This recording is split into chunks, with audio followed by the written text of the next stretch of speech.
Welcome to Good for Bitcoin, a weekly show recorded live every Friday where we recap the top events of the week and talk about everything that is good for Bitcoin. If it's built on Bitcoin, then it's good for Bitcoin. Let's get started. Content shared on this podcast is for informational and entertainment purposes only. It does not constitute financial, investment, or legal advice. The views and opinions expressed are those of the host and guests and do not reflect the official policy or position of any other agency, organization, or company. We encourage you to conduct your own research and consult with a qualified professional before making any financial decisions.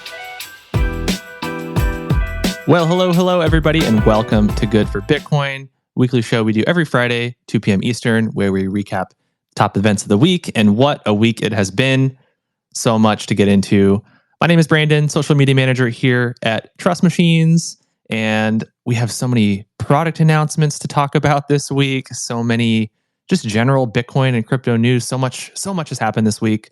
I want to introduce my co-hosts. We have behind the Leather account today, Kate. Hey guys, yep, I'm Kate, Leather's community lead. Happy for another episode of Good for Bitcoin. Lots to talk about, and I'm really excited to talk about the Leather Lounge episode that we had yesterday as well. Yes, that was such a fun one. We're definitely going to get into that. Sean, happy Friday, sir. GM, happy Friday, everybody.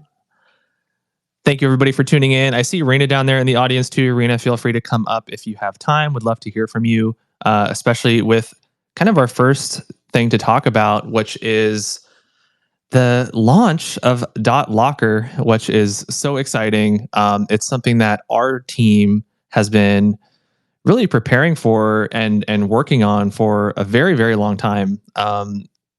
There were talks about orange domains and this thing happening even when I first joined Trust Machines, which was nearly 2 years ago, coming up on 2 years, which is a crazy thing to think about also that I've been here that long already. But really amazing that we finally have .locker launched. I see Rena has just joined and her name currently is Rena.locker. So welcome, Rena. GM, what's going on? Would love to hear, maybe before I get into kind of all the stuff that happened today, if you wouldn't mind recapping a little bit of the journey of launching .locker, kind of all the things that went up to it, since it's something that you've been working on for such a long time now. Yeah, totally. This has been a wild ride building .locker from idea to conception to finally product and market earlier this week. For those of you who aren't aware, .locker is a TLD that connects your top level domain from like the Web 2 world into Web 3 built on top of BNS. And this idea started almost in like the early 2013, 2014 era, from the idea of having like a decentralized namespace. I think it was one name originally, and then it went to like decentralized ID, and the idea of that you should use blockchains to create identities for provenance. And when we kind of thought about expanding to bringing it to Web 2, the idea was that there are over 400 million domain names in the world. And what would it be like if we actually connected them all to Bitcoin? And so that they had a touch point to the on-chain world that we're all so passionate about building and supporting and like nurturing the conversation. And we essentially went through ICANN and bought a TLD, which is not an easy process. For anyone who isn't familiar with ICANN, essentially you have to bid for a top level domain every 3 to 5 years, and it's difficult to acquire one. And early in the 2021, 2022 era, we had the opportunity to get .locker as a TLD. And so we snapped it up and have been building the solution ever since to actually bring Bitcoin names, so the idea of Bitcoin wallets, Bitcoin L2s through stacks, to the internet in a way that is easy for people to kind of get their feet wet into Web3, but kind of takes away the difficulty of when you're starting your Web3 journey. I think it's really daunting when you're learning about Web3 or learning about Bitcoin on how to get a wallet, how to get new keys, all of these things. And so our idea was super simple of most people in the world of now know how to get a domain name and create a website. So what if we kind of guided that journey one step further of you're going to get a domain name and create a website, but we'll actually be there every step of the way to get your first Bitcoin wallet. Obviously, we're using Leather Wallet as our premier wallet to build the solution and really help people come online and on chain for the first time. I love it. And yeah, there's so much that was involved in the setup. I think I can speak like from my experience, the first time that I heard about sort of Web3 domains and that whole space was through Unstoppable Domains. And that's probably similar to how many people may have like first heard about the concept of this like domain name that's like built in the blockchain. And I remember registering one on Unstoppable Domains and then realizing that it wasn't actually a domain, right? I couldn't plug that domain into my web browser and actually use it. It wasn't a domain. It didn't exist. It was just an identity that lived on Polygon, I think, was like the chain that it was built on. So like for me personally, it just didn't like I felt like I was like sold a lie. Like it's not a domain, and I don't want to dump on Unstoppable Domains too much, but I think this is what what a web domain or a Web3 domain should be, right? It should be a domain that gives you both like a Web2 domain and a Web3 domain, and they're sort of linked together in a way. And I just think it's really special that we are the first to really bring something like that to market. And Rena, you mentioned like ICANN.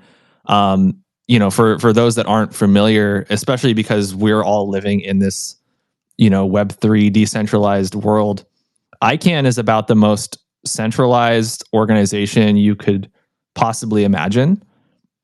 So for some folks that are like, oh well, why couldn't you just launch like a .btc domain, right, and bridge the existing .btc names over? Like, we would love to do that. However, like there is no .btc domain that exists, and the Yet. process of doing that takes years and years and years, and it's just not feasible to do that at this stage. So yeah, wanted to mention that as well because I have seen some questions come up, from our community on BTC names specifically, but it's still a very exciting development with having this .locker and having kind of the first example of a Web 2 domain that is bridged to Web 3.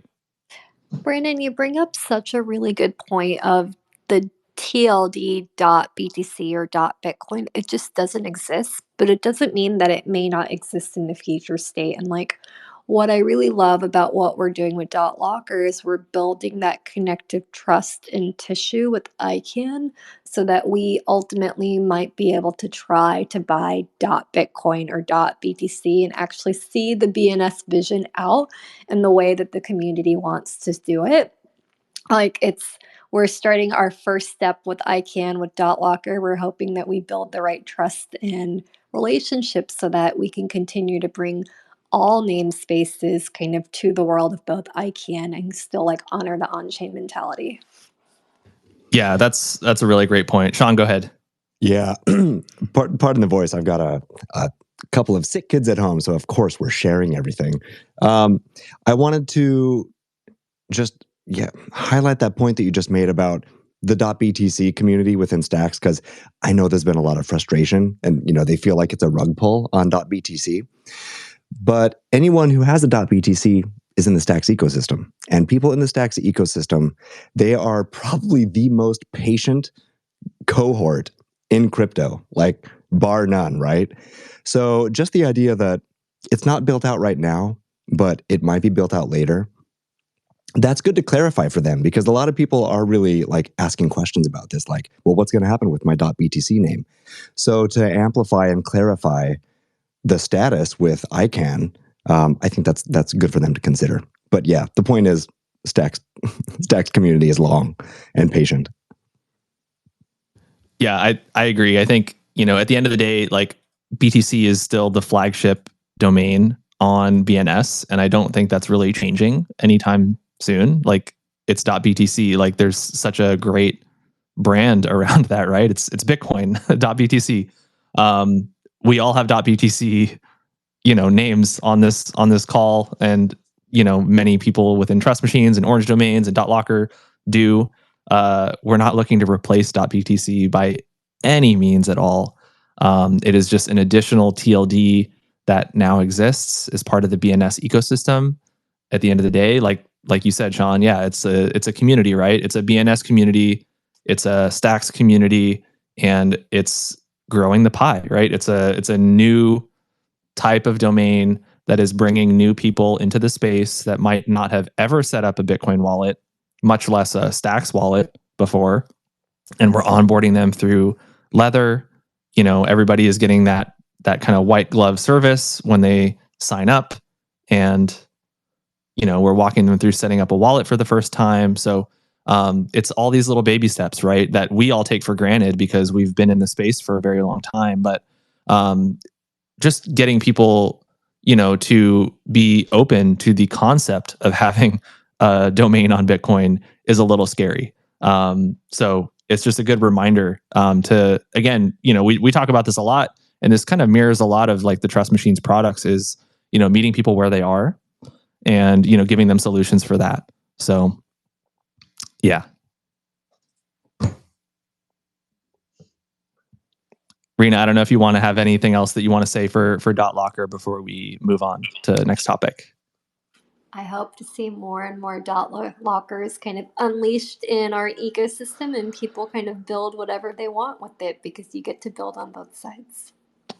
Yeah, definitely looking forward to it. It's only just been a few days. I think it's just so exciting in general that we now have all of our registrar partners, all of kind of some of the household names that you might know, like GoDaddy and Namecheap and so many others. There's dozens and dozens of registrars that are out there, and they are all out there right now selling BNS domains, if you think about it. So, we have all these new registrar partners that are out there helping us to grow the ecosystem, and it's very exciting. So definitely a lot more news to come with .locker and with Orange Domains.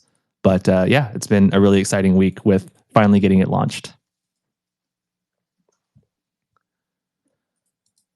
Next up, do you want to talk about or mention a new feature with Leather that we launched at the beginning of this week, which is really long anticipated. I know this is something that the community has been asking us for a really long time, which is the ability to manage the tokens that you see in Leather. So we introduced the ability to manage tokens. You can show and hide tokens.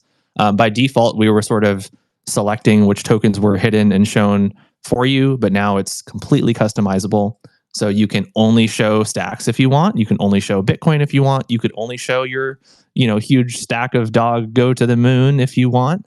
And you can hide all the other stuff that you may not care about, or show the stuff that you really care about. So really exciting to have that available, and more to come. We've announced, a few weeks ago, our integration with Bitflow in terms of being able to swap, all these different SIP10 tokens.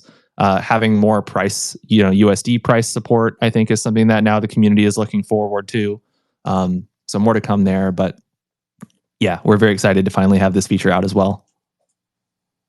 Yeah, I love this. I really like the idea of being able to tidy up my wallet and hide some things that I really don't care about.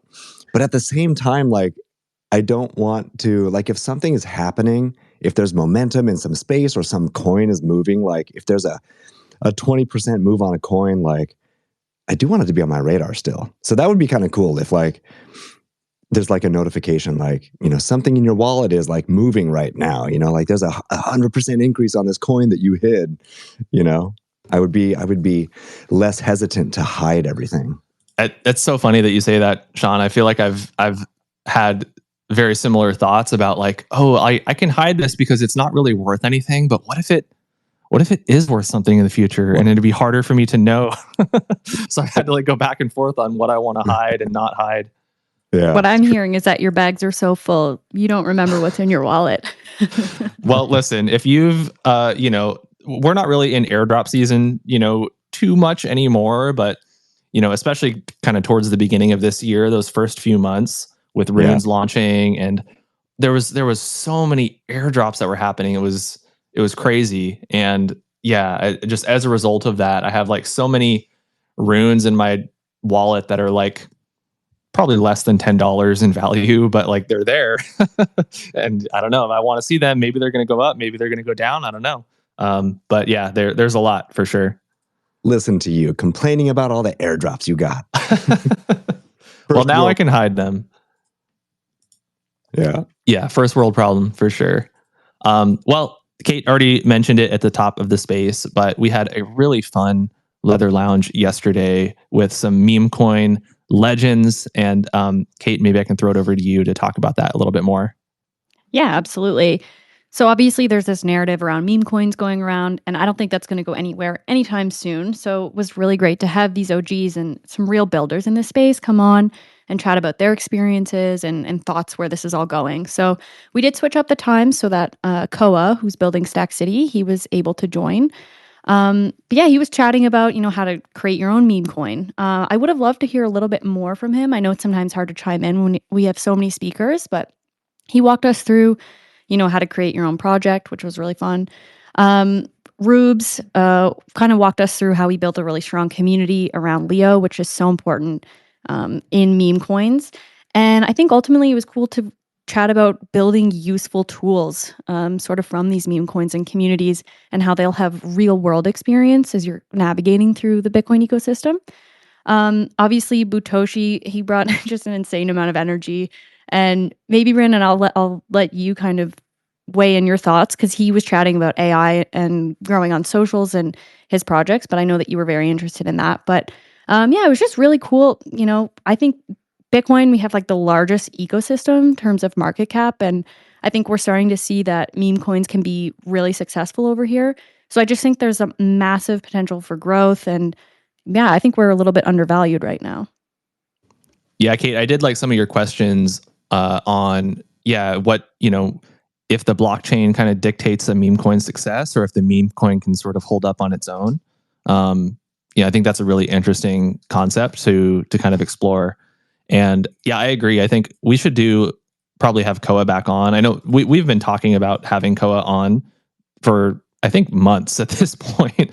For those that don't know, Koa, made Stack City, which is a really cool tool. And he's just a solo builder. He's just this one person that is making this amazing utility on Stacks to allow you to create your own meme coins. He just he just launched BNS management the other day, just on a whim almost. It felt like he's iterating so fast. It's really impressive. So yeah, to have him come on yesterday was very cool to finally have him on. But I agree, having another space with him would be really great. And yeah, on the topic of Butoshi, I feel like one thing with this meme coins, it feels like there's this AI thread, I think, between some of these meme coins that have been talked about.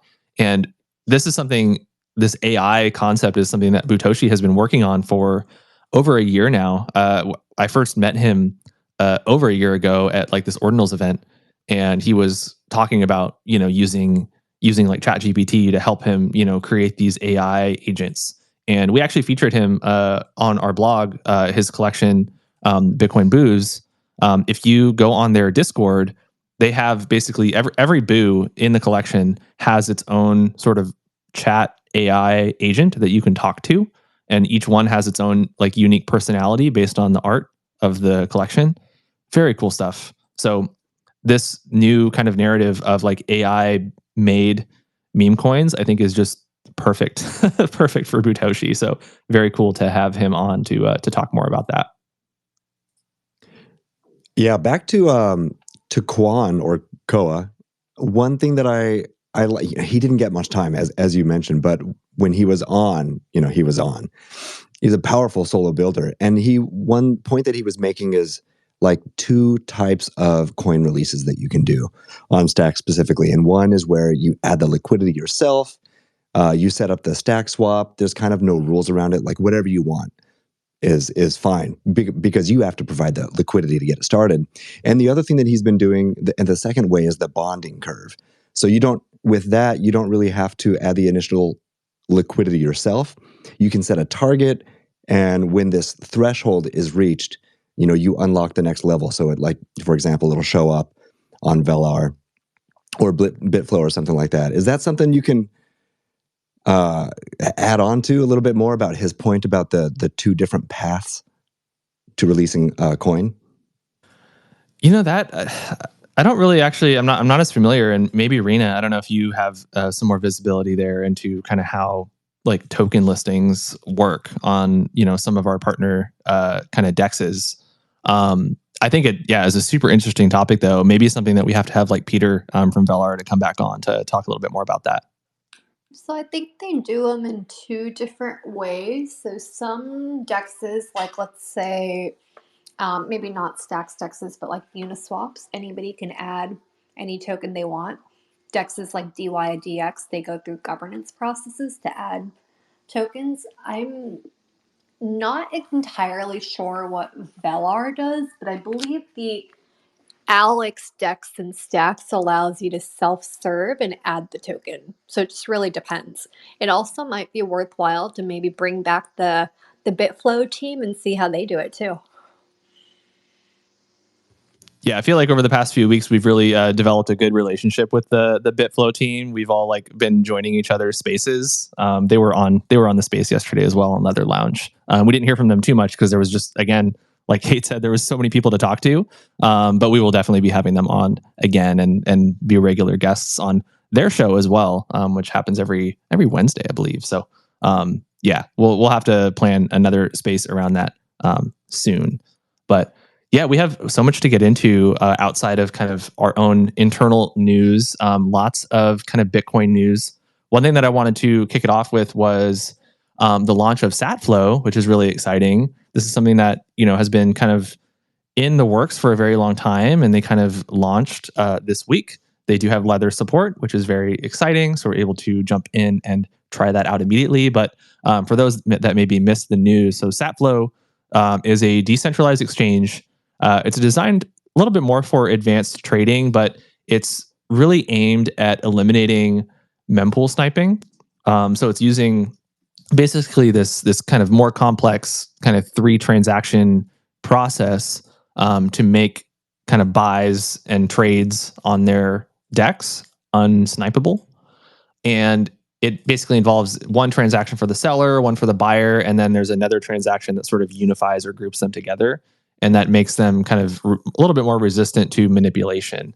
And for those that maybe don't know what mempool sniping is, it's something that exists on Bitcoin. It sort of exploits or takes advantage of the kind of delay in transactions. So you submit a transaction on Bitcoin, and then you have to wait, right? You have to wait sometimes 10 minutes. Sometimes it's much more than 10 minutes. But transactions that are submitted on the mempool are usually public and viewable. So anybody can see, oh, this person has submitted a transaction to buy this item and it's pending on the mempool. And then somebody else can come in and, before that transaction has been confirmed, they can try to buy that item at a higher fee, right? And because it's a higher fee, it'll probably get, prioritized by the miners and they'll probably sort of win. So it's almost like a bidding war that happens each block. And it has kind of become a bigger problem for kind of the space. So this is something that SatFlow is trying to prevent. And they're really kind of targeting Magic Eden specifically, which has kind of been the dominant marketplace for ordinals and runes. Magic Eden, sort of as a response, has said that they're going to be coming out with some way of preventing this on their end. But it is nice, I think, in general, for there to be some more competition in the marketplace space. Magic Eden has been like super dominant and their interface is pretty good. But it's nice, again, to have a little bit more competition, more opportunities for, more marketplaces to kind of emerge and potentially try to take over some of that market share. Is this something that Magic Eden does through their mempool protection option, which I see pop up? So that's something that they tried. What that mempool protection essentially does is it enables the possibility for you to like RBF your transaction at a higher fee. So it doesn't really prevent somebody else from coming in and submitting a higher, fee. It just makes it so that you then immediately sort of outbid the new bid that comes up from somebody else. So it was like kind of a solution, but not really like a full solution to like completely prevent mempool sniping from happening.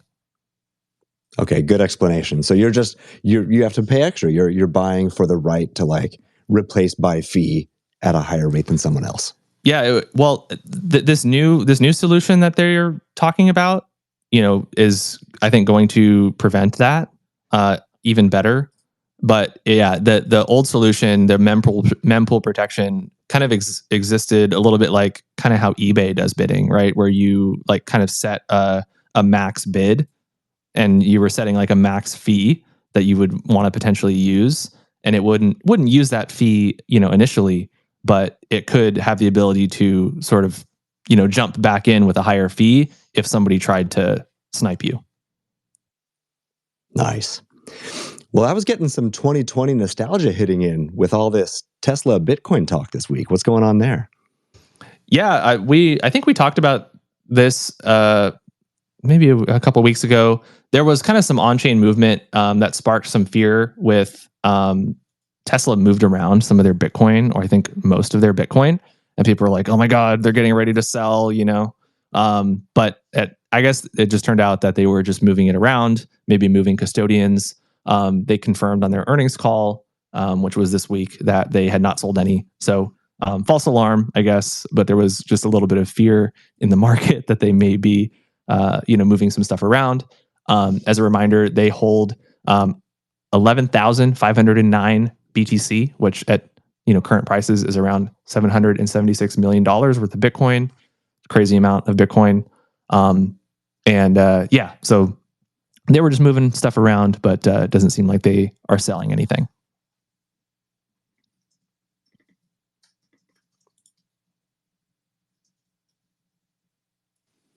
Nice. And then what's going on with Kraken?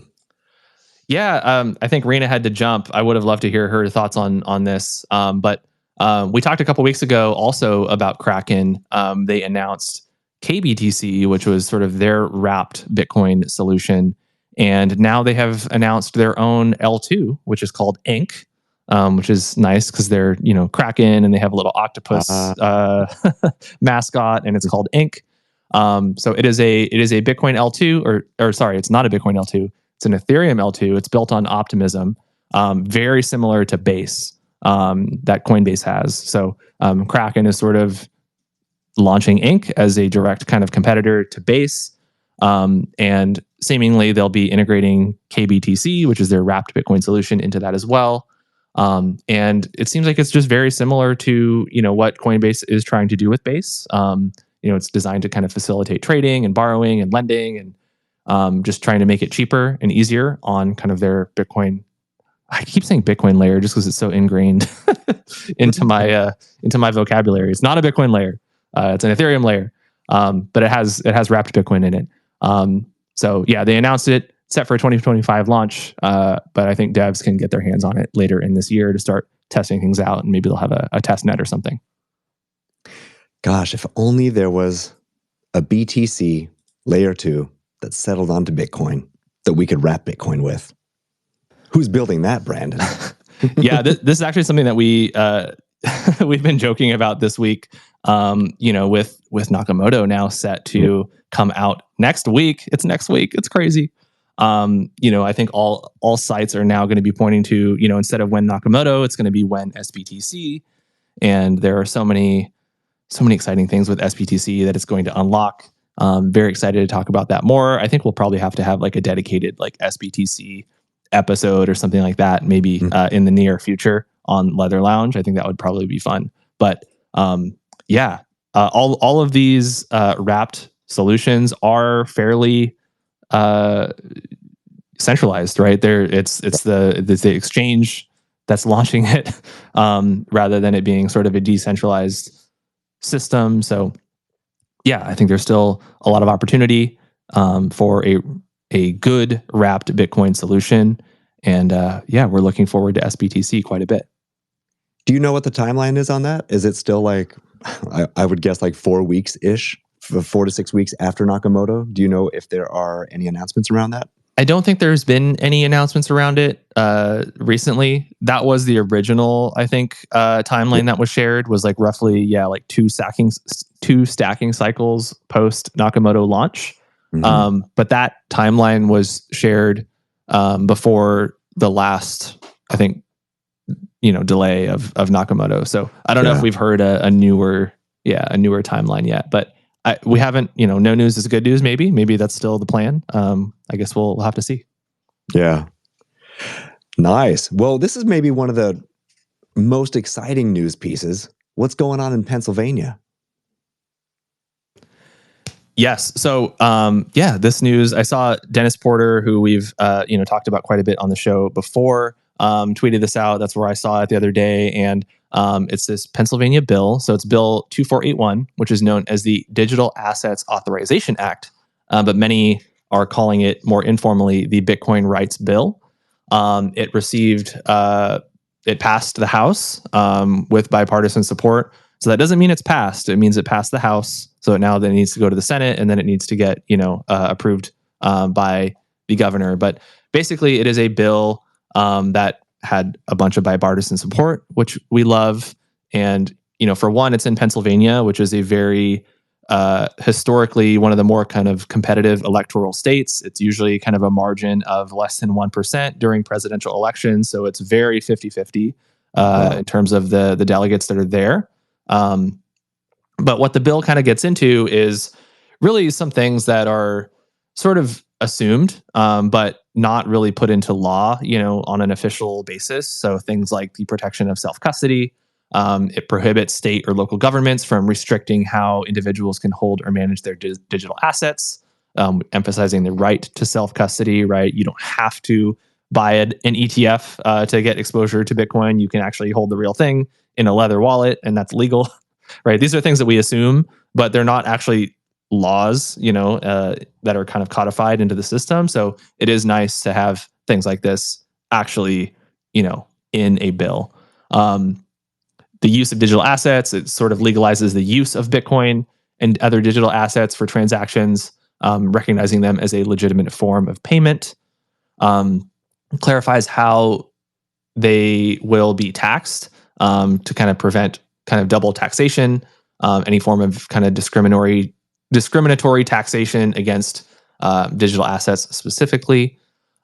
Explicitly, it allows for the operation of nodes, Bitcoin nodes, which are crucial for the operation of blockchain networks. And yeah, it's kind of, it's passed the House, set to move to the Senate. And then if passed there, it will go to Governor Josh Shapiro for approval. But pretty cool. And it seems to have pretty good, bipartisan support. So hopefully it just continues all the way through. Yeah, and I think that's the bonus word here is bipartisan support. And they're setting a great example. And who knows what other states are going to look at this for an example and just copy paste, maybe iterate and make changes so that it fits their own, state situations better. But it's a huge win. This is definitely the right move forward, especially because it's, bipartisan. Yeah, and it is very interesting that it is in Pennsylvania, which is a very contentious state. So it's pretty cool that it is in a state like that. Do you know if this push sort of comes from the people within the state, or is it the people who hold office? Like I'm curious, and you might not know the answer, but I'm curious sort of where this comes from, because a lot of change seems like in terms of crypto needs to come from the people within that region. Yeah, I'm having to recall my high school U.S. history classes for Yeah, exactly how it works. As the resident U.S. resident on this on this space right now. Yes. Yeah, Sean, I don't know. Yeah, I don't know if you know the answer. I think it's typically brought it's brought up to vote by a Senate member or a member of the House, right? And then it's voted on. But they're bringing these things up because of what they're hearing from their constituents, I think, at the end of the day. So there has to be some sort of local kind of boots on the ground kind of movement for, I think, something like this to come about. Yeah, if it proceeds, it'll go to Governor Josh Shapiro for approval, and then it'll become law. So, it's also interesting because Pennsylvania is also known as the Keystone State. It's a nickname that kind of reflects its historical importance as a keystone state of the 13 colonies. It was positioned between the North and the South, and it played a pivotal role in the founding of the United States. And so it's kind of poetic that they are first movers here to make some big moves on Bitcoin. Yeah, that's a great point. Thanks for bringing that up. That's pretty cool. Yeah, let's move on. I'm seeing that we have so much more to talk about still. So this one, I'm not sure if we talked about it specifically, but we have certainly talked a lot about Polymarket on the show. And I was actually just checking to see, because we have sometimes given an update. So right now, this is a pretty wide margin on Polymarket, and is kind of something that we're going to get into with this topic. Trump currently has a 65.3% chance of winning based on Polymarket data, with Kamala at 34.6%. And this is, really one of the topics that a lot of people were talking about. When you look at some of the other prediction markets that are out there, Polymarket is certainly the largest, but a lot of people were sort of crying that there was some sort of manipulation happening on Polymarket specifically. Trump has, basically had a little bit more of a lead on Polymarket compared to some other platforms, prediction markets that are out there. So some were saying, "Oh, it's being manipulated," and they were kind of crying foul that there was some funny business going on. And our communications advisor, Aubrey Strobel, actually had a really good piece that we tweeted about on the Trust Machines account at the beginning of this week, talking about how, because Polymarket is an open market, if you think that there is some sort of manipulation that is being kind of swayed in, wrongly in kind of one candidate's favor, anybody is free to bet against that, right? And bring the market back to kind of its stable state.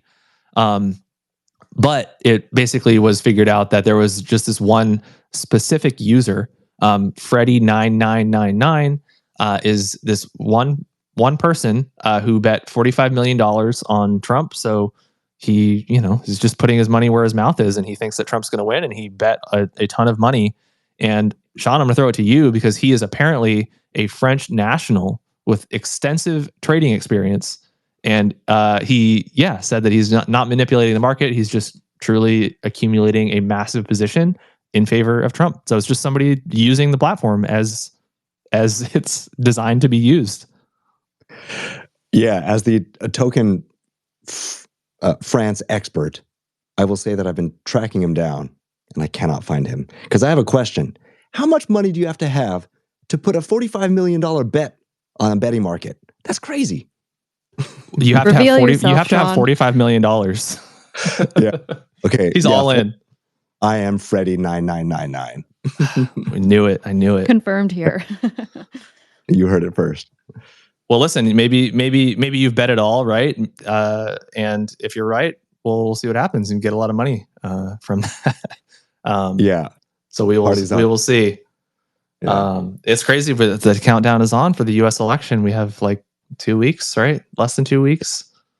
There's such a wild disconnect between Polymarket and the rest of the polls. I mean, it's so close right now, but I think it's more interesting to place a bet on the other way. I mean, because of this super wide disconnect, first of all, like, I don't do any gambling. Like, I don't have time for that, really. So I don't actually know what it takes to put a bet on Polymarket, but just looking at this arbitrage, like, Polymarket that's such a wide divide, 65%. But, if you look at all the other news outlets, it doesn't seem that certain. So I don't know if this is an echo chamber thing happening, or if it's people trying to manifest their own reality, but that's a huge disconnect. Yeah. I really don't happen. I don't think it's much of an echo chamber because Polymarket has, I can't remember if it was like CNN or MSNBC or one of those news networks was, or maybe all of them have been talking about Polymarket. Like Polymarket has really broken into mainstream. So it's not just like, oh, it's only just a bunch of crypto bros that are trading it and all the crypto bros like Trump. Like it's out there. I think in terms of the just people know about Polymarket. So again, it goes back to just it is an open market, right? If you think that it's being incorrectly swayed one way or the other, vote for the other person, right? And it's interesting, but it's an open market at the end of the day. The important go ahead, Kate. I'll jump in after you. Okay, sure. Yeah, what I was going to say is there's a lot of people saying that money incentivizes like a more accurate prediction. So I think it's going to be fascinating to see, once it's all said and done, sort of which poll was the closest to the actual end result. So that's something we'll definitely need to talk about, because I think this is like kind of the first time that there is sort of like this, there is a poly market to like to match like a substantial historical moment. I could be wrong, but I think that's the case. Yeah, one thing I think that's interesting is people were kind of speculating on, is this actually a prediction market or is it sort of a reactionary market? And and maybe the difference doesn't really matter, and it's just kind of more of a I don't know, just like a definition kind of versus like and actually making an actual difference. But like are people kind of bidding on this, and is it being swayed so heavily because there are things that people like this $45 million whale know that the average person doesn't know, or is it just based on just the average knowledge of kind of how things are currently playing out in the ecosystem, and it's just kind of moving around based on that? Yeah, that's totally fair. The only thing I wanted to add before we move on is that for anyone listening who's not familiar with the election process in the United States, this is not a bet on the popular vote. In fact, that's worth looking up. This is a vote on who's going to win the presidential election because we use the electoral college system. So it's not that Trump is more popular by 65%. The odds are that he will win the electoral college system, which is a whole other topic for discussion. But that's important to clarify and understand. Yeah, I'll just say, since you brought that up, Sean, and then we can move on. The presidential election winner currently predicted on Polymarket is Trump at 65%, and the popular vote winner of 2024 is currently Kamala Harris at 59%. So wild. And this is happening. U.S. politics are so weird. Yeah. That's how Trump won last time. It's how George W. Bush won. It's happened a few times in our history where you have the electoral college winner one way, but that president did not win the popular vote. Yeah, it's pretty weird. We can move on. This is actually a topic that I was so excited about. For those that don't know, I actually worked at Microsoft for 9 years prior to joining and working in kind of the Bitcoin, crypto, Web3 space. And there was this huge news that came out this week that Microsoft is going to be voting on an assessment to invest in Bitcoin. So for one, to like curb enthusiasm, they're voting on the chance of them looking into. So should we look into this? Should we, invest resources to look into if this makes sense for us, to do it or not? That's what they're voting on. A yes vote will not mean that they just immediately buy Bitcoin, but it's still very exciting. As a 9-year Microsoft employee, I remember, especially kind of in the last couple of years, when I was an employee, we would have these sort of virtual all hands because Microsoft is, like, of course, a huge multinational global company. And they would have these virtual all hands, and anybody could join the all hands, and you could kind of virtually submit questions, and they could get upvoted and downvoted or whatever, and people could comment on them. And I would sometimes ask because I knew, at that point I already was very like deep into Bitcoin. I knew all that stuff, and I was trying to ask, like, Microsoft has a huge amount of cash just sitting there, and it's wasting away to inflation. And why don't they do anything with it, right? Why don't they put some of that money into Bitcoin? And I would ask questions about that, and it would just never go anywhere, right? Like it was still like it just Microsoft people didn't care about it. Even though it was like a technology company, you would think that they would be a little bit more like, I don't know, just open to like learning about this amazing technology that exists. But no, it didn't go anywhere. And I eventually left and started working at Bitcoin full time. But currently I was kind of doing a little bit of napkin math, looking at their financial statement. So currently they have 18.3 billion in cash and cash equivalents. That's down from 34.7 billion in June of last year. And they've since made a ton of investments into AI and all that stuff. But so they have a lot less money than they did last year, but still 18.3 billion. That's currently what they have. If they kind of did an aggressive investment of 5% of their uninvested cash, that would be 415 million, or just over 6,000 Bitcoin. And despite that huge number, right, a huge, company like Microsoft, who is, sometimes, I don't know if they are today, but like sometimes they are literally the biggest company in the world. That large 5% investment would still put them behind most of the other large public companies that invested in Bitcoin years ago, like Tesla and Marathon and Block. So, it just kind of shows that you kind of get Bitcoin at the price that you deserve. I think though, if they did end up, doing this action, it would, they are certainly the largest public company compared to everybody else. So even though the holdings that they have may be smaller than some of the others, it would still, I think, create a massive shockwave in the public markets and in the Bitcoin price.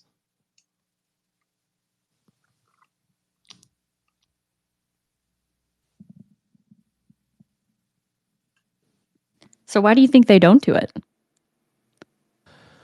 I think, we've talked a little bit about, public markets in the past and just how slow these public companies are at doing anything, right? Like look at this proposal, right? It's an assessment to invest in Bitcoin. It's not to invest in Bitcoin, it's to assess to invest in Bitcoin.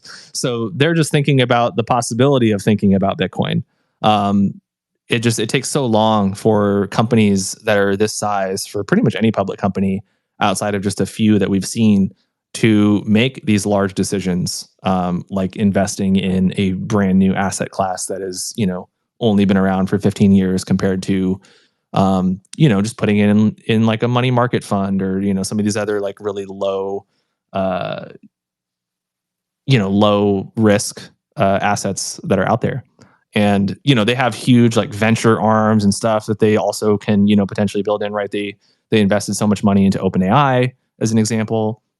That's why I wanted to specifically look at like how much cash are they actually holding, versus like how much other kind of like liquid assets do they have, and kind of came to that number. But I think it's just these companies just take so long, unless it's like coming from the top down, like unless the CEO is on board, right? Which is basically the case with Tesla and Block, right? With Jack Dorsey and Elon and some of these other companies that are out there. Obviously, Bitcoin miners like Marathon have are already orange pilled into Bitcoin. Unless it's kind of coming from the top down, it's very, very difficult, I think, to get anything like that put into place. Yeah, that's a super fair point. Yeah, I do think it's interesting. I do wonder. It wasn't really like revealed. This just kind of came out in like a financial statement, so there wasn't like a press release or anything that Microsoft made on it. But I do wonder, kind of where this came from, right? Was it sort of a grassroots approach from the board, or like, I don't know. There's a lot of questions, I think, with like where this vote came from in the first place. But still, even if it doesn't, go through, which I think the board was like recommending a no vote on it, which is unfortunate. But even if it doesn't go through, I think it's still like a positive sign to have a company that big be potentially, looking into this. I would see, maybe a company like NVIDIA potentially doing something like this sooner, just because they do have a little bit of a like Bitcoin mining history, and they're probably just a little bit closer to Bitcoin than somebody like Microsoft is. But that's just speculation on my part. Yeah, that's fair. And I read somewhere, obviously that they're just opinions at this point, but people are saying it's probably unlikely that they would invest in it, but they did accept payments through the online Xbox store between 2014 and 2018. So maybe we can consider that an endorsement of Bitcoin. That is true. Yeah, I remember when that was a thing. I think I may have purchased like an app with Bitcoin at one time in early stages. I started working at Microsoft, I think, in 2012. Yeah, so I remember when that happened and it being a big deal. And there was a lot of companies at the time that like started accepting Bitcoin as payment randomly. I think like Microsoft is one of the bigger ones. There was like Newegg and like Overstock, I think, was another one. There's all these just like e-commerce like companies that just decided to do it. And then after a few years, they stopped. I think because of like fees and potential regulatory pressure and things like that. Because Bitcoin is like not the best for payments compared to some other options. Obviously, we have Bitcoin layers that help with that. So I think it was just a little too early, and they kind of realized that and stopped in a lot of cases. But that is true. Yeah, I wonder if Microsoft what they ended up doing with that, revenue that they made. They probably like immediately sold it for USD or something, or maybe did it through like some intermediary, so they weren't actually holding the Bitcoin themselves. But yeah, well, that's really a very good transition to our next subject, which is accepting crypto payments again, because they were accepting crypto payments between, like you said, 2014 and 2018, and then they stopped. But they recently announced that, yes, they're going to reintroduce their support for USDC. It's been a 6-year hiatus, and that will allow US businesses to accept payments in stablecoins through Ethereum, Solana, Polygon. And obviously, like, this is a huge win. I know they've done it before, so it's good to see them coming back.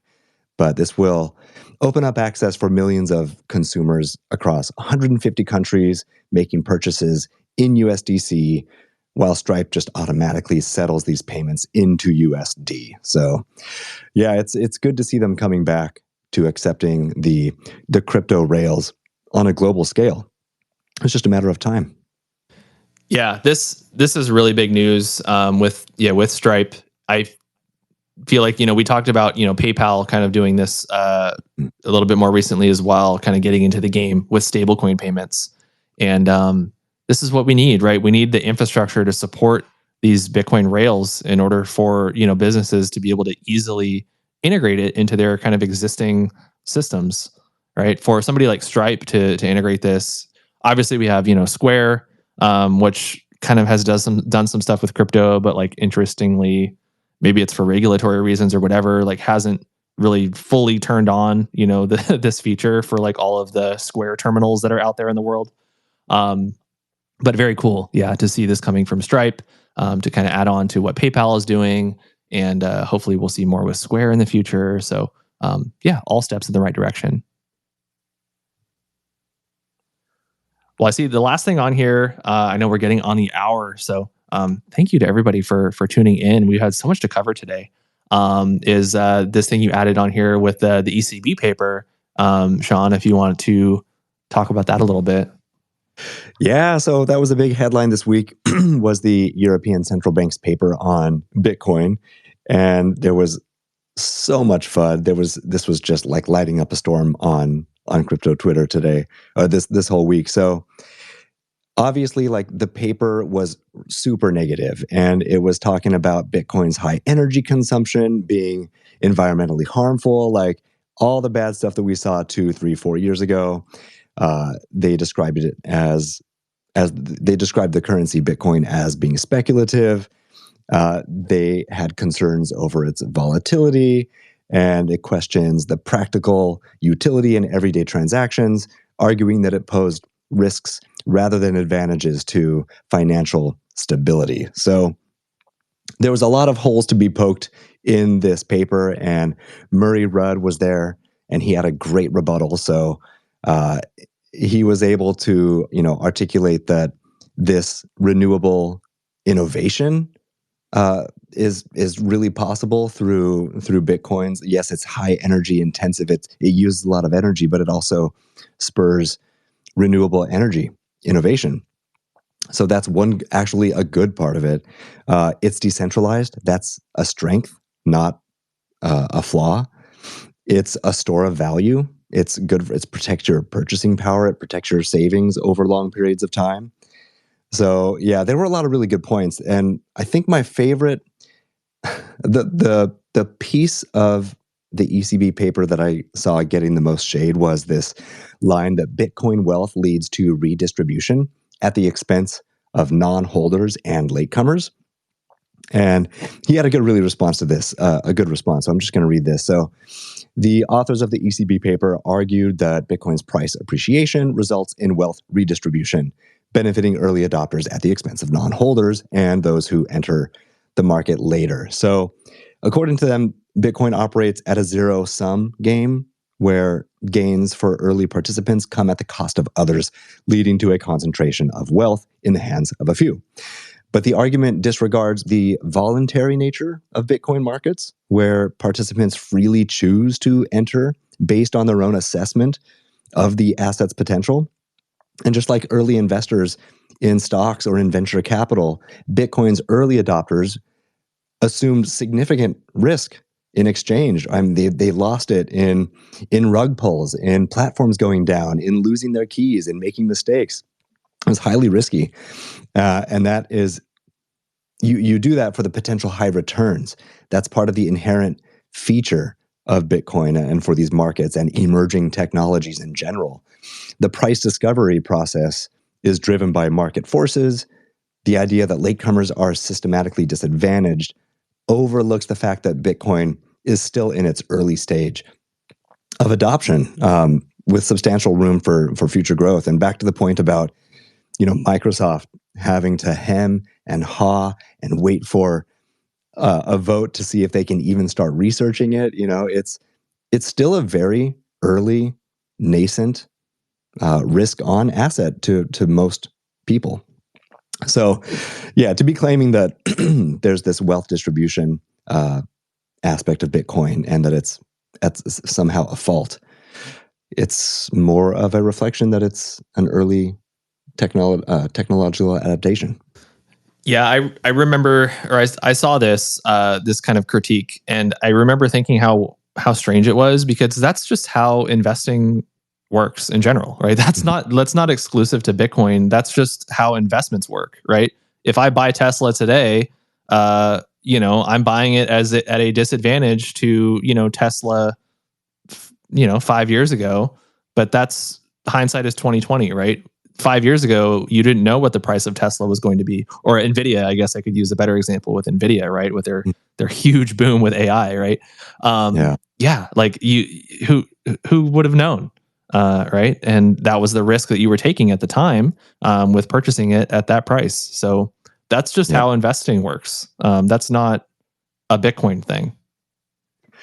Yeah, there were two other really good sentences that he had here. And it was Bitcoin compared to the other alternative, which is fiat currency. And he said, fiat currency regimes redistribute wealth from savers to debt holders through inflationary policies. And that continues to erode the value of savings. And with Bitcoin's fixed supply and deflationary characteristics, that counteracts the erosion and it offers long-term store of value. And it's in contrast to the fiat system that devalues purchasing power over time. So Bitcoin provides the hedge against inflation. So it was a great article. If we don't end too soon, I'm going to find the tweet and pin that for everyone. Yeah, I just have a couple things to end on. Your this story reminded me of this quote that this guy in the Federal Reserve had, Kashkari. That was something that came out a couple weeks ago or a couple days ago, which was he said, "Very few transactions happen on crypto unless it's drugs or illegal activity." And it's such an old, misinformed take, but I really like this thing that Nick Carter said. He quote tweeted it, and he said, "I think being this wrong should be illegal." Which, it's so wrong that I wasn't going to even bring it up, but I thought it was a little related to that. So it's pretty funny. I think the only thing that comes to mind for me is sort of this idea of scarcity. And it is a mindset shift, because when people think, there's a scarce resource, usually it's reason for panic. Like not enough water, that's a really bad thing, because it is a scarce resource. But it's sort of, obviously Bitcoin is changing the way that you think about money. And having a scarce amount of money is a good thing. And I think that it's on us sometimes to really help people understand how divisible Bitcoin is. And just because there's 21 million doesn't mean that there's not enough for everyone to go around.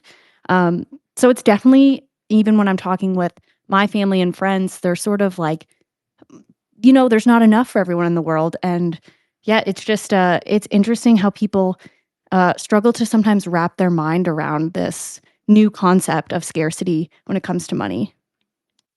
Yeah, that's a really good point, Kate. Like there's 21 million, right? But that 21 million is divisible, right? There's not only 21 million people in the world that can hold Bitcoin. It is very divisible. Like there's enough Bitcoin to go around. So yeah, good point. Sean, I saw that you pinned the tweets, or you have been pinning tweets up there. So for anybody that's listening, if you want to go back in and read a little bit more about some of the things that we've been talking about today, please go ahead and feel free to do that. I did want to mention next week, I can try to get that pinned here as well. I will actually be helping to co-host a Stacks Town Hall that's going to be happening very early on a Tuesday to celebrate Stacks Nakamoto. That is happening at 6 a.m. my time, so I got to get my get my coffee in early on that day to be prepared. But that is going to be a really fun space to ring in block 867. And looking forward to seeing everybody there. We have so much to talk about. I'm going to try to get as many builders on as we can to talk about all the really amazing things that people have been building. Also, so many products that are, kind of waiting to be launched post Nakamoto. We have like NFT mints that are waiting to be launched post Nakamoto. There's so many things that are going to happen post Nakamoto to be excited about. So I'm really looking forward to that space. And we will hopefully see all of you there on Tuesday. And then we will see you next week again for Leather Lounge and another episode of Good for Bitcoin. And I think that's all I got. Feel free to chime in, you guys, if you have anything else you want to end it on. No, thanks everyone. I hope you guys have a great weekend. Yeah, shout out to everyone listening, especially Kabi. He's here every week. Every time. So thank you very much. And Werner and Jason and Nieta, Good Kitty was here too. So thank you everyone for being here. Thanks so much. We'll see you next week. Bye. Thank you for listening. We record Good for Bitcoin live every Friday at 2 p.m. Eastern Time on X. Please follow us at Trust Machines Co. if you would like to listen and engage with us live. Visit us at trustmachines.co for all the latest Bitcoin news. We'll see you next week.